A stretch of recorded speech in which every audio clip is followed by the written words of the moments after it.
Picture चालू करो बे। अंजना जी, आपने तो माइक ले लिया। मंशा यही राहुल माइक गांधी के कहाँ बोल रहे हैं आप? माइक नहीं, मिला है? मंशा ही राहुल गांधी की भी। वो भी जैसे पहले होता था ना कि मोहल्ले में एक बड़े बाप का बेटा होता था, उसके पास क्रिकेट किट होती थी, वही तय करता था कि कब कौन खेलेगा। तो कांग्रेस की हालत वही है अंजना जी। दुर्भाग्य ये कि अभी आलोक शर्मा जी ने कहा कि कांग्रेस ने इस देश का संविधान और लोकतंत्र बचा दिया। कमाल हो गया भाई।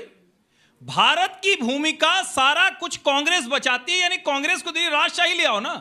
कह दो कि सोनिया जी राजमाता हैं, इनके पुत्र युवराज हैं, उनके पुत्र नहीं और कोई। कमाल कर दिया।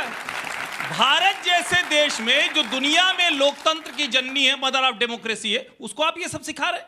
और राहुल गांधी को यही सिखाकर ये अहंकार हो गया है कि वो उपराष्ट्रपति के शपथ ग्रहण में नहीं जाएंगे, वो लाल किले पर 15 अगस्त को नहीं जाएंगे, वो किसी भी ऐसे अवसर पर नहीं जाएंगे जब उनको लीडर ऑफ अपोजिशन के नाते संवैधानिक दायित्व निभाना चाहिए और ये देश का नौजवान उनको सुनता रहे।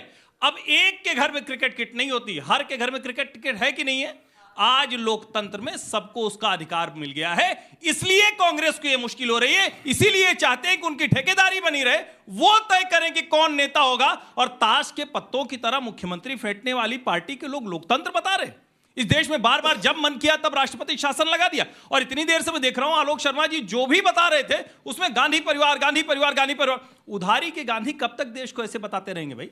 सत्ता मतलब लोकतंत्र है कि सत्ता मतलब कांग्रेस परिवार? इसको जरा समझिए। ठीक है, जल्दी से मेहता जी बोल रहे हैं, उसके बाद। देखिए, मैं दो बात कहना चाहता हूं। पहला तो ये लोकतंत्र के ऊपर बात हो रही है। जिस तरीके से माननीय प्रधानमंत्री ने पिछले 10-11 सालों से लोकतंत्र की छल्ली कर दिया है, संविधान के मूल्यों को तीतर बितर कर दिया है। लोकतंत्र की परिभाषा जो है भारतीय जनता पार्टी या फिर उनके जो स्पेशल लोग आते हैं उनसे हमें सीखने की आवश्यकता नहीं है। जिस तरीके से आपने अशोक के चक्र को धूमिल किया है, आने वाला जो बिहार है, इलेक्शन है बिहार में 2 महीने बाद, वो आपको सबक सिखाएगा। जहाँ तक बात रही नेपाल के ऊपर, बिहार बॉर्डर स्टेट है, आपके फॉरेन पॉलिसी का फेलियर का जो हिसाब बिहार मांगेगा। आपको पता है नेपाल में जब भी प्रधानमंत्री बने हैं, इतिहास गवाह है, पहला टूर उनका इंडिया का होता था, लेकिन इस बार ओली साहब का जो टूर जब प्रधानमंत्री बने तो वो चाइना का टूर हुआ। और चाइना का जो लैंग्वेज है नेपाल के सिलेबस में इंक्लूड किया गया। आप कहाँ थे? हमारा जो फॉरेन पॉलिसी है, चाहे श्रीलंका हो, बांग्लादेश हो, अफगानिस्तान, पाकिस्तान, सभी के साथ तहस नहस हो गया है। और इसका जो है खमियाजा बिहार उठाने वाला है। चाइना के साथ जो है रोड बन रही है, वहाँ पे उनके लैंग्वेज सीख रहे हैं। और जिस तरीके से नेपाल में जो है तख्ता पलट हुआ है यंग जनरेशन के द्वारा, आप सोते रह गए। लेकिन यंग जनरेशन कोरिया के साथ, चाइना के साथ, जापान, इंडोनेशिया के साथ उनके जो वैल्यूज हैं वो सीख रहे थे, और हम बगल में रहकर भी कुछ नहीं कर पा रहे थे। भारतीय जनता पार्टी को जवाब देना होगा। अब बिहार की जनता नवंबर में ये जवाब जो है दीवालों पे लिखी हुई है, दीवालों पे लिखी हुई है कि नरेंद्र मोदी जी की सरकार, नरेंद्र मोदी जी की सरकार बिहार से शुरुआत इनके गिरने की। हो गया। अब बीजेपी और कांग्रेस एक एक जवाब देंगे, जिसके बाद हम आपके बीच में आएंगे सवाल लेने के लिए, अपनी अपनी एक एक बारी में। ये परिवारवादी झूठे जो हर बात पे झूठ बोल रहे। भारत सीखेगा श्रीलंका से, भारत सीखेगा बांग्लादेश से। अरे भारत से दुनिया सीख रही है और ये बात कर रहे हैं। क्या चाहते हैं ये देश के अंदर?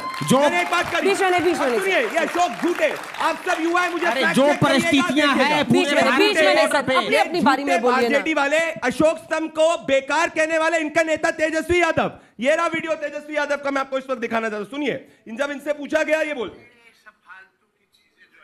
अशोक स्तंभ को तहस नहस किया जाता है, आरजेडी वाले कहते हैं फालतू है देश का लोकतंत्र। ये बात करेंगे।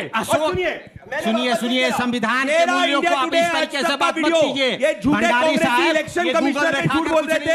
सुनिए, ये झूठे आलोक शर्मा और कांग्रेस पार्टी, जब पूछा गया कि देश का लोकतंत्र में वोट चोरी होती है, ये देखिए।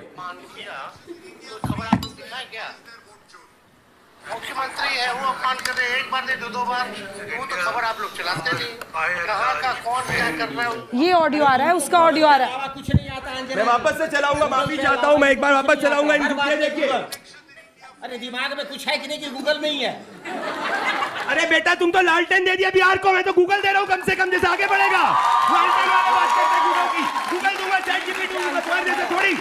लालटेन लेके घुमा दिया बिहार के अंदर। हम तो फ्री बिजली दे रहे, और नहीं तो क्या, गूगल ही पढ़ना, लालटेन मत पढ़ना, इनके जैसा हो जाएगा। ठीक है, अब आलोक जी बोलेंगे, प्लीज रुकिए मेहता जी। आलोक जी का जवाब, जिसके बाद हम जनता के बीच जाएंगे।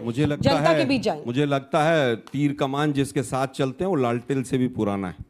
इसलिए लालटेन रोशनी तो देता है कम से कम। दीना तीर कमान हमेशा विनाशकारी या मृत्यु के लिए निकलता है। खैर, समझ जिसकी जैसी। वापस आते हैं। देखिए, सबक चाहे वो श्रीलंका हो चाहे नेपाल हो, सबसे लेना चाहिए। और अगर सबक लेने लायक भी नहीं थे तो मोदी जी कहाँ भगवा कपड़े पहन के वहां पर वोट मांगने किस तरह से पहुंच गए थे। चुनाव हिंदुस्तान में होता था, वो पशुपति नाथ मंदिर में जाकर जिस तरह से करते थे और पूरे मीडिया के कैमरों को पीछे पीछे लेकर चलते थे। अगर वहां से सीखने का कुछ नहीं था तो मैं समझता हूं कि जिस देश से आपका रोटी और बेटी का संबंध रहा हो, वहां से भी सीखना चाहिए।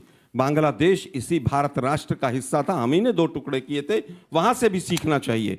और श्रीलंका, जहां पर अडानी को मोदी जी ठेके दिलवाने गए थे, वहां से भी सीखना चाहिए।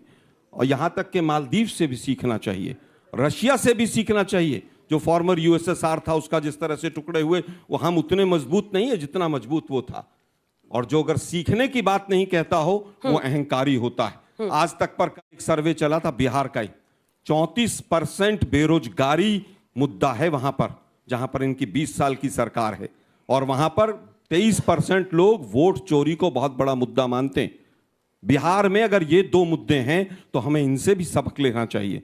जो इन राज्यों में, इन देशों में हमने चीजें देखी, भ्रष्टाचार चरम पर था, नेताओं के बच्चे विदेशों में पढ़ते थे, भाजपा वालों के भी सबके विदेशों में पढ़ते हैं।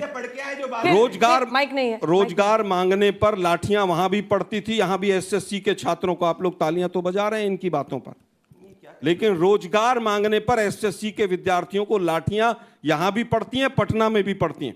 आप एक एपिसोड बताइए कि 10 साल में मनमोहन सिंह की सरकार में एसएससी या यूपीएससी के बाहर लाठियां भांजी गई हों।